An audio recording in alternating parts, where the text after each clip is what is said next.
ہم نماز کو بوجھ سمجھ کر ادا کرتے ہیں، بعض اوقات یار بس سر سے بوجھ اتارنا ہے، نہ دل لگ رہا ہے نماز کے اندر، جلدی جلدی نمازیں پڑھ رہے ہیں، اور خیالات کی یلغار ہے، یلغار، خوف خدا کے ساتھ نماز ہی نہیں پڑھ رہے۔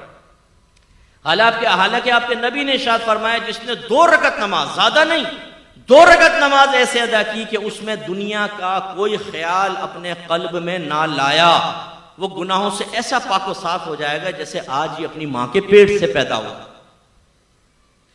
لانا فرمایا، آنا نہیں۔ خیالات تو آئیں گے، ایک شیطان ہے جو خیال ڈالے گا، لیکن ہمارا کام کیا تھا؟ خیال آیا اس کو فوراً ٹال کر اللہ کی طرف متوجہ ہوئے۔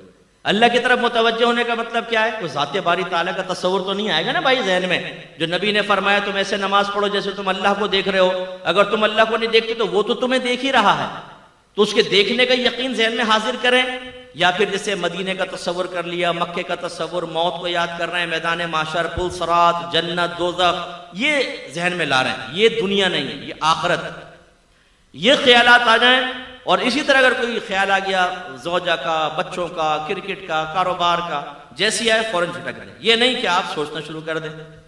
تراویح میں کھڑے ہو گئے ایک نوجوان اور پی ایس ایل اسٹارٹ ہو گیا، بولنگ کرا رہا ہے، بیٹنگ کر رہا ہے پوری، اور میچ بھی جیت گیا، ٹرافی بھی اٹھا لی، لیکن جیسے ٹرافی دینے لگے امام صاحب نے کہا اللہ اکبر، ٹرافی غائب، تو رکوع کرنا پڑا۔ تو یار ابھی ٹرافی بھی مل جاتی۔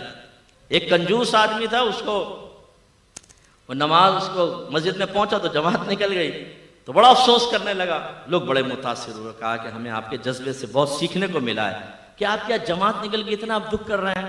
میں کہا بھائی یہ بات نہیں ہے، مسئلہ یہ تھا کہ جب امام صاحب کے پیچھے نماز پڑھتا تھا نا تو اپنے دکان کا پورا حساب آرام سے کر لیتا تھا۔ اب امام صاحب اکیلے نماز پڑھوں گا تو حساب کے علیحدہ ٹائم نکالنا پڑے گا، میرا وقت نکل جائے گا۔ تو یہ صورتحال ہوتی ہے کہ جو چیز ہمیں کہیں یاد نہیں آتی آپ آزما کر دیکھیے گا، وہ نماز میں یاد آئے گی۔ اسی لیے ایک آدمی امام اعظم ابو حنیفہ رضی اللہ تعالیٰ عنہ کے پاس آیا، کہنے لگا حضور میں نے کچھ اپنا خزانہ دبایا تھا، اب بھول گیا کہ کہاں دبایا تھا، کیا کروں؟ فرمایا علاج تو بتا دوں گا لیکن تو کرے گا نہیں۔ کہا کہ جی کیسے نہیں کروں گا، آپ بتائیں، کیونکہ اس کے لیے تو ہم تیار ہیں نا۔ اگر میں کہوں 5 وقت نماز پڑھیں، داڑیاں بڑھائیں، دین، علم کے دین سیکھیں، اللہ آپ کو جنت دے گا، ہم میں سے بہت سے کہیں گے ہاں کیا صحیح رہے ہیں، بالکل اللہ ہمیں توفیق دے گا، بس توفیق دے گا۔